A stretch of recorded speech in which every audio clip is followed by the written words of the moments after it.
to the Arts, Parks, Libraries, and Entertainment Committee. Today is Tuesday, July 15th, and we are starting pretty much on time. What's exciting? And so let me call roll. Myself, Chair Gadd, President, Councilmember Bradford. Here. Councilmember Cap. Councilmember Eastlick. I'm here. Councilmember Ewing. Councilmember Hancock. Councilmember Lee. Councilmember Stiles. Councilmember Taylor. Present. Vice Chair Bowe. Here. Councilmember Welsh. Here. Wonderful. And we have one member of the public signed up for public comment, and thank you, Brian. Wilson, we used to, for those who've been in here a while, we used to have Ms. Hannah. Now we're staffed by Mr. Brian, so thank you so much for also confirming residency requirements. So for public comment, we have Campbell West, Chair of the Metro Arts Commission, here to speak on item number the resolution 2025-1350-15-5 and the support position. And I'll go ahead. You'll have 2 minutes to speak. I believe that's correct, isn't it? I want to be consistent. So, there you are. So. You are welcome to speak. Thank you. I'll just stand back here if that's okay. I'm Campbell West, Chair of the Arts Commission. I'm on my, 6th year of appointment, so I just wanted to be here to thank you all. A year ago, 2 years ago, we were in a much different position, and I wanted to recognize the commissioners that are here today, Commissioner Khalil, Commissioner Yu, Commissioner Lefkowitz, and really, actually, I wanted to acknowledge Ashley and thank her for all the work she's doing, and we have a really solid group of people. Thank you to the mayor's office for you all helping us fill out the commission, and I think we've got a really great group, and we're committed to doing the work. So, and I wanted to make myself available to you all. If you ever need anything at all, give me a call. I'm welcome to meet with each of you, talk about anything. So, Thank you so much. Thank you for signing up for public comment. I'd also like to make public comment. Sorry, I didn't see the sign up. Oh, okay.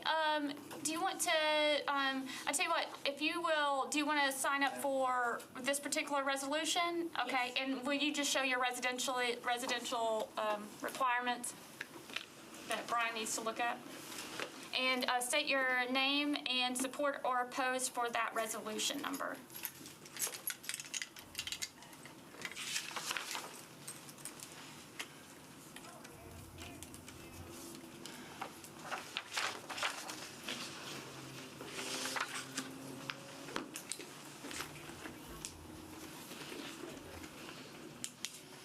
And so you will have 2 minutes, and since I don't have your name on the list, if you'll just state your name and the resolution number and your position on it.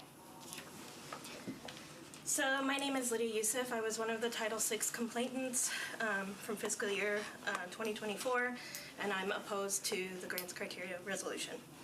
I'll start with a metaphor because a lot of this issue is about your own moral compasses as council members before it comes down to the data, the numbers, the bureaucracy, and the function of this. If you're at a dinner function and there are 2 children, one child has had 7 plates of food and another hasn't notified you that they have not had 1 plate and they're hungry. You only have 1 plate of food left. The greedy child is telling you to feed him, not because he's hungry, but because he'll take it personally. You can either choose to give the 8th plate to the greedy child or give it to the hungry child. 2 years ago, because the commission chose to feed the greedy child, we forced you all to give the 2nd child that final meal through the Title VI complaint, metaphorically. This year, sadly, we are making the same request, to give the hungry child their portion. But instead, we're met with, well, we don't have 2 plates. Therefore, we'll give the greedy child his 8th plate, which is ludicrous. Go advocate for the budget type of analysis. And we're met with, well, if we give the hungry child something, what will happen to the child who had 7 plates? Whatever will they do? Or we're told it's equitable if the hungry child has some of the collard greens, because the collard greens are healthy, and then we'll give 2/3 to the child who's had 7 plates. What's the problem? Why are y'all angry with us? I want to be very clear. Cutting Thrive to $15,000 is inequitable. You're literally telling working class people and artists in the city to do less with less, and robbing the only program that matches the demographics of Nashville. No money for muralists, and on top of that, enforcing fiscal sponsorship on local artists without any community feedback on that. It's inequitable, it's discriminatory, because non-local artists don't have to submit to the same regulation. No funding cap on general operating to make it eligible for Metro Arts funding drains the roots and defunds the people at the roots more than the people at the top. And it's not sustainable, and it is perpetuating a severe issue with multiple meals going to the top and no nourishment to the roots. I don't want to see any of the South Nashville council members vote to approve this grants criteria. You're literally defunding South Nashville. This is not a hard decision. It's just telling of who you are, your character, and your priorities as a legislator. Do not make this about, can I just, one more sentence? Yeah, sure. Do not make this about the worthiness of the children or the artists or about how many meals. This is about you and your alliances as council members. Thank you so much. Thank you for that public comment. So here we've got 2 resolutions and then 1 late filed resolution. And I'll go through, I'll initially put everything on consent calendar, and if someone wants to pull an item off of consent, please just do so. So item number 1, RS 2025-1355, a resolution to approve the criteria for operating support and Thrive grants for fiscal year 2026 for the Metropolitan Nashville Arts Commission. Item number 2, RS 2025-1365, a resolution accepting libraries as pillars of education and democracy grant from the Carnegie Corporation of New York to the Metropolitan Government, acting by and through Nashville Public Library to implement leveled English as second language ESL classes up to 5 branch locations in collaboration with partner organizations. And then we do have item number 3, late filed resolution, sponsored by, a resolution approving Amendment 3 to a Transportation Alternatives Program TAP grant from the Tennessee Department of Transportation to the Metropolitan Government, acting by and through the Metropolitan Nashville Parks and Recreation Department to provide funding for the construction of the multimodal path and elevated boardwalk from the Cumberland River pedestrian bridge to the Opry Mills complex. With that, that is all the resolutions. Yes, Councilmember Bradford. I'd like to pull number 3 off consent. Okay. I'd like to pull number 1 off consent. Wonderful. Then we have 1 item on consent calendar, item number 2. All in any motion. I'd like to pull number 2 off consent. Well, either way. I was gonna say, Yes, actually off. so is there a motion to approve the consent calendar, which I assume is the consent? Approved. Move. So Okay. moved. Second.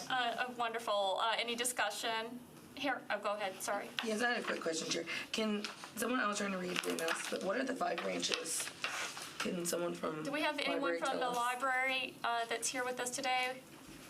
They're not identified, the branches. They're currently not identified, so that's something, Okay. okay. Can It's we not in get the, that? well, I'm sorry, it's not in the grant contract itself. I don't know if libraries already has a plan Okay. for it. Okay. We typically have somebody from libraries here, so are you comfortable moving forward? Is there any other discussion? Are we comfortable moving forward with the vote, or do Yes. you want to move it from, okay. Okay, then, no, any other discussion before moving to a vote on the consent calendar, which includes item number 2?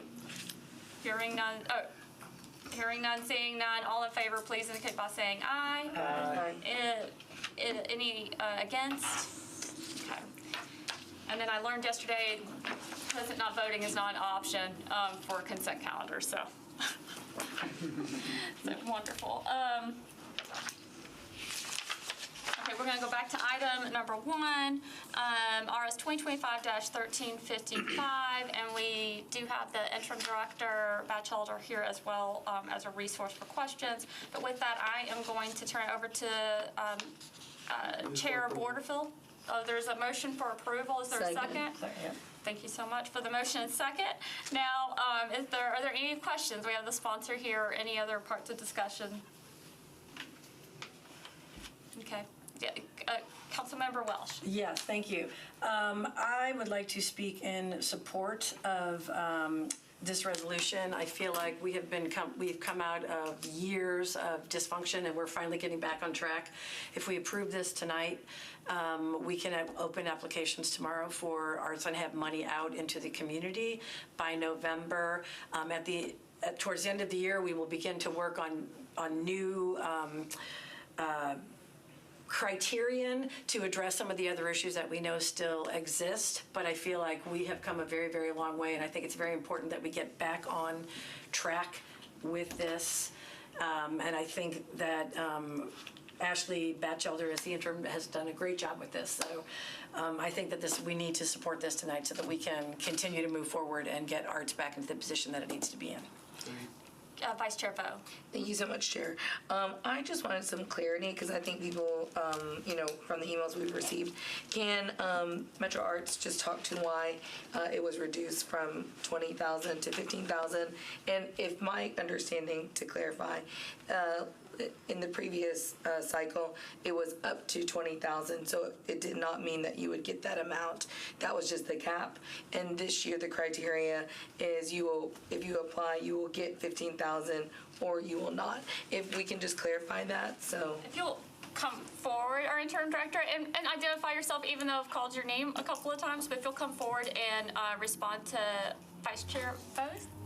Yeah, you can come. I get hidden. Ashley Batchelder, interim director of Metro Arts, and so the last 2 years, the applications had a maximum request amount of $20,000. And then what happened the last 2 years is that was scaled to what the award amount would be, whether it's 100% or 50% or 75%, which is what it was last year. So after the funding formula is applied, last year there was surplus left remaining, so that was added on, allocated to Thrive as well. So that was what resulted in the largest grants in the last cycle being over $18,000. So this year we will not be scaling when we have our funding formula, so it's more clear that the request amount, maximum request, is $15,000, and that is what people will apply for. There won't be any scaling down of that like it has been in the last 2 years. And part of that, I think it's important to talk holistically about the allocation, which is not what we're approving right now. So in the current cycle, it was 60% to operating and 40% to Thrive. That will come in September after we have applications and we've seen what comes in, right? Because right now we don't even have applications. But Metro Arts' strategic goals of funding those who have not had access before, small organizations as well, those organizations also exist in operating. And so part of this is sort of right-sizing or adjusting so that we're supporting smaller organizations as well, which their grants were quite low in this cycle as well. So I just want to kind of frame it as a holistic sort of conversation around allocation within operating, how it relates to Thrive, and that we will not be scaling the requested amount. If you requested $12,000, if you requested $15,000, you will either be approved fully for that amount or not approved if you're not approved. Does that answer? Maybe a clarification. So yes, because I was thinking, so if someone is applying for a project that's $5,000, they would, if they get the grant, they would get $5,000, and then the max someone can request is $15,000. Is that correct? But you can request anything under Yes. that. Yeah. Okay. All right. Thank you. Last year it was you could request $20,000, but then it was scaled down to 75%. And the unique situation that we were in, we had some surplus funds, so we redistributed those. Last year was, as you know, had lots of challenges, and so it's more clear now. But the maximum is 15 of what the applications will be. And again, this is for project-based funding, so projects that propose a budget of up to $15,000. And the other thing, I included information about this in the presentation I provided before, but the fiscal sponsor fee is no longer coming out of the artist budget. So that was allowable of up to 10% of artist budgets this current cycle. So that fee will not be coming out of the budget. So that's keeping more funding that goes toward the project and not toward the administration of the grant. Thank you. Thank you so much. Before you walk completely away, let me just pause. Are there any other questions of council members we have of the director? Okay. Okay, sorry, I didn't want to make you have to get up and come back down. I'll pause there. Is there, I have a motion and properly seconded. Is there any other discussions or questions or anything the sponsor would like to share? Okay, Appreciate your support. thank you. Hearing and seeing none, all in favor, please indicate by saying aye. Aye. Any opposed, please indicate so. Present not voting. Okay, the resolution passes as recommended. Thank you so much for being present with us. We're going to move on to item number 3, late filed resolution.